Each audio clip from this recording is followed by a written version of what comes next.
Hello. हम आपको बताने जा रहे हैं ट्रांसलेशन के सबसे आसान तरीके, यानी कि सबसे आसान रूल्स। इससे पहले जो हमने वीडियो बनाए थे वो प्रेजेंट इंडेफिनिट के, प्रेजेंट कंटिन्यूस के वीडियोस बनाए थे, जिसमें हमने कुछ ऐसे रूल्स बताए हैं जिससे ट्रांसलेशन करना बहुत ही आसान हो जाएगा। तो फिर आज की हमारी वीडियो होगी प्रेजेंट परफेक्ट टेंस की, जिससे प्रेजेंट परफेक्ट टेंस को आप बहुत ही आसानी से बना सकेंगे। तो हम आपको सिर्फ थ्री रूल्स बताएंगे जिनके ज़रिए आपको ट्रांसलेशन करना बहुत ही आसान हो जाएगा। चलिए लेट्स स्टार्ट। ओके, जैसे कि नाम से है प्रेजेंट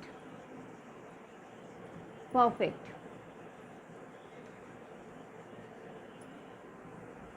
अब पहले तो प्रेजेंट परफेक्ट टेंस जानने से पहले हम जानेंगे कि प्रेजेंट परफेक्ट टेंस है क्या। तो प्रेजेंट यानी कि वर्तमान, परफेक्ट यानी कि जो चीज़ परफेक्ट हो चुकी है, कंप्लीट हो चुकी है, परफेक्शन है जिसमें, वो परफेक्ट यानी कि जो काम वर्तमान में कंप्लीट हो चुका है वो प्रेजेंट परफेक्ट टेंस में आता है। फॉर एग्ज़ाम्पल इनके अब हम एग्जाम्पल क्या इसके हम जानेंगे कि जो अगर इनके सेंटेंस दिए हैं आपके, तो उनकी आइडेंटिफिकेशन क्या होगी, आप कैसे आइडेंटिफाई करेंगे कि कौन सा सेंटेंस हमारे प्रेजेंट परफेक्ट का होगा। तो अगर हम हिंदी में बात करें तो हिंदी में चुका है,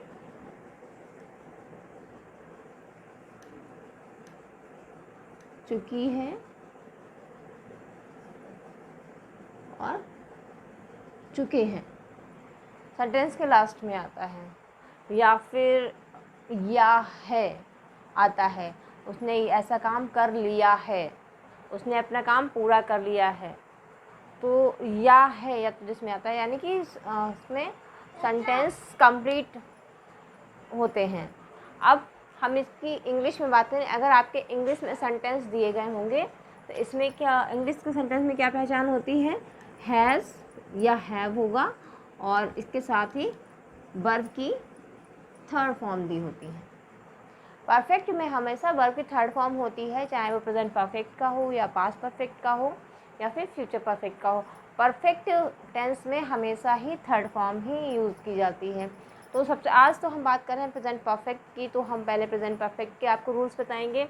जैसे कि हम इससे पहले भी बता चुके हैं कि जो हमारे टेंस होते हैं उसमें 3 टाइप्स के सेंटेंस बनाए जाते हैं। मैसेज सेंटेंस तो आपके 5 टाइप्स के होते हैं, अफर्मेटिव लेकिन जो आपके टेंस होते हैं इसमें सिर्फ 3 टाइप्स के सेंटेंस में ही टेंस अप्लाई होता है। तो पहले हम बात करेंगे अफर्मेटिव की। इसकी आइडेंटिफिकेशन हम बता ही चुके हैं कि चुका है, चुकी है, चुके हैं आता है, या फिर या है, ये है। यानी कि इसमें मेन आपका है कि इसमें काम प्रेजेंट में यानी कि वर्तमान में पूरा हो चुका होगा। ओके, तो सबसे पहले हम बात करेंगे अफर्मेटिव सेंटेंस की। तो इसका क्या रूल है, इसमें सबसे पहले आपका लिखा जाएगा सब्जेक्ट। हम आपको फिर से आज बता दें कि सब्जेक्ट यहाँ पर किसके लिए कहते हैं। सब्जेक्ट का मतलब होता है कि सेंटेंस में जो कर्ता होता है, यानी कि सेंटेंस में जिसके बारे में बात की जाती है या सेंटेंस में काम करने वाला जो व्यक्ति होता है उसको हम सब्जेक्ट कहते हैं। तो सब्जेक्ट, उसके बाद हैज़ या हैव, फिर आपकी आएगी वर्ब की थर्ड फॉर्म प्लस आपका ऑब्जेक्ट आएगा। ये है अफर्मेटिव का आपका रूल।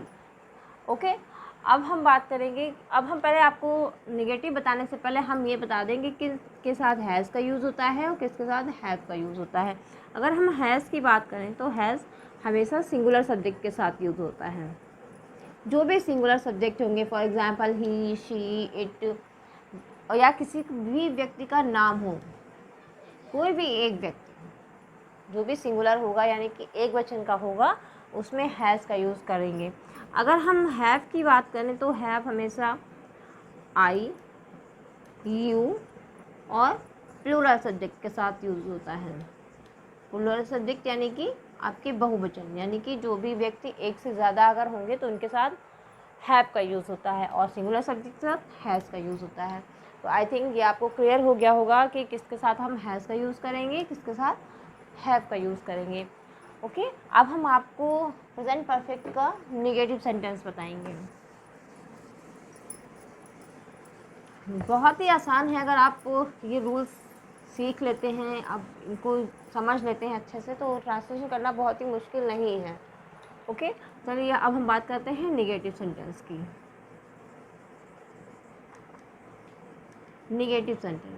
निगेटिव सेंटेंस यानी कि नकारात्मक, जिसमें नॉट का यूज़ होता है। तो इसमें सबसे पहले आपको क्या आएगा? सब्जेक्ट, फिर हैज़ या हैव। मैंने अभी बताया था कि कहाँ पर हैज़ का यूज़ करते हैं, कहाँ पर हैव का, हैज़ सिंगुलर सब्जेक्ट के साथ, और हैव आई, यू, और जो भी प्लूरल सब्जेक्ट होंगे उनके साथ हैव का यूज़ करेंगे। इसके बाद नॉट का यूज़ करेंगे, फिर आपकी वर्ब की थर्ड फॉर्म आएगी, उसके बाद आपको ऑब्जेक्ट आएगा। ओके, सब्जेक्ट, उसके बाद हैज़ या हैव, फिर नॉट आएगा, फिर इसके बाद वर्ब की थर्ड फॉर्म, फिर आपका ऑब्जेक्ट आएगा। अब हम बात करेंगे इंट्रोगेटिव की। इन सब के हम एग्जाम्पल भी आपको बताएंगे, ताकि आपको बिल्कुल समझ में आ जाए कि हम आपको क्या समझाना चाह रहे हैं।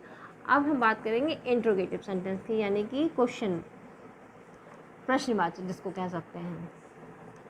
इंट्रोगेटिव सेंटेंस बनाने के लिए क्या करते हैं? अगर मैंने इससे पहले भी बताया था कि जिन क्वेश्चन के आंसर हम यस या नो में दे सकते हैं, उसमें हेल्पिंग वर्ब को हम सबसे पहले लिखते हैं। हेल्पिंग वर्ब, या जिसको ऑक्सिलरी वर्ब भी कहते हैं, इसमें आपकी हेल्पिंग वर्ब थी हैज़ या हैव।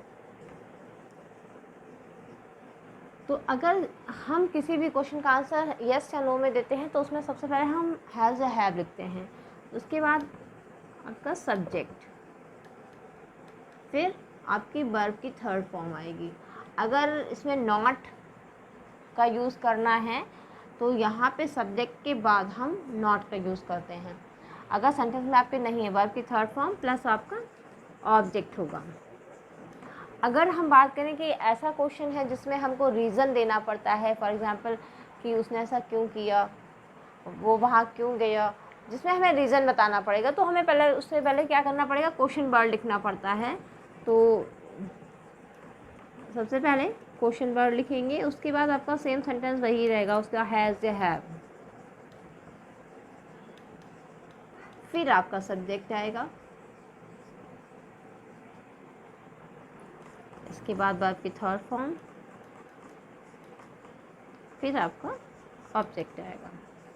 नॉट अगर यूज़ करना है तो नॉट हमेशा सब्जेक्ट के बाद ही जाएगा। सब्जेक्ट से पहले हमने हैज़ या हैव को अगर पहले लिखा है, तो हम नॉट को पहले नहीं लिखेंगे। नॉट हमेशा सब्जेक्ट के बाद ही रहता है। अगर अफर्मेटिव है तो हैज़ या हैव के बाद आएगा, और निगेटिव है तो हैज़ या हैव के बाद ही आएगा। और अगर इंट्रोगेटिव की बात करें तो इंट्रोगेटिव निगेटिव आपका सेंटेंस है, तो फिर नॉट हमेशा सब्जेक्ट के बाद ही रहेगा। देखिए यहाँ पे मैंने एक एग्जांपल दिया है, मैंने अपना काम कर लिया है।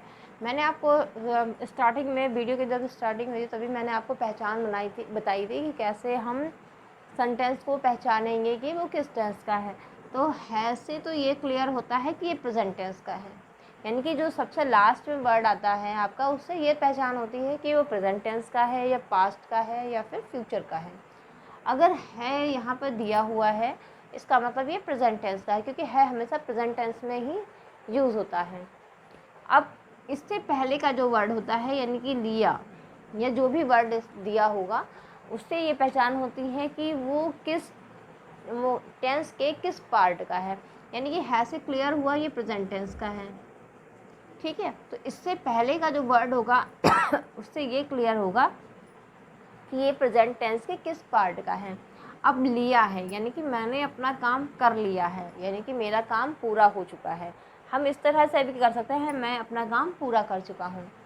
ओके, यानी कि इसमें आपका सेंस एक ही होना चाहिए कि काम पूरा होने का। आप काम पूरा हो चुका है, आप इसको इस सेंटेंस को चाहें तो ऐसे बोल सकते हैं, मैंने अपना काम कर लिया है, या फिर ऐसे भी बोल सकते हैं कि मैं अपना काम कर चुका हूँ।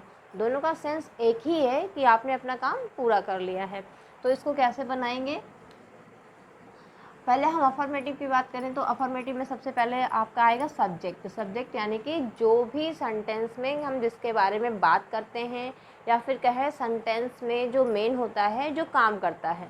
तो यहाँ पे मैंने अपना काम कर लिया। यहाँ पे काम करने का काम वर्क किसके द्वारा हुआ है? मैंने के द्वारा। इट मीन्स मैंने को हम कहेंगे आई।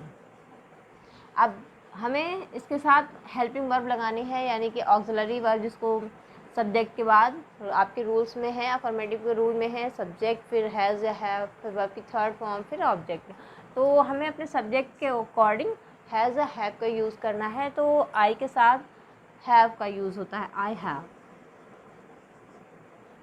कर लिया है, तो करने की क्या होती है? डू होती है। तो डू की थर्ड फॉर्म हम यूज़ करेंगे, क्योंकि परफेक्ट में हमेशा थर्ड फॉर्म का यूज़ होता है। आई हैव डन, मैंने कर लिया है। क्या कर लिया है?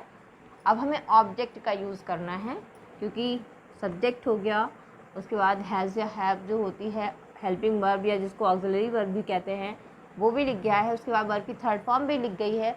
फिर आपका होता है ऑब्जेक्ट, यानी कि आपका सेंटेंस में जो शेष रह गया है उसको आपको करना है। तो अब हमारा रह गया है अपना काम। तो आई के साथ अपने के लिए हम यूज़ करेंगे माई। आई हैव डन माई, और काम की work, I have done my work. Okay, अब हम इसका अब इसी सेंटेंस को हम निगेटिव में चेंज करेंगे। अब इसका निगेटिव बनाएंगे, मैंने अपना काम नहीं किया है।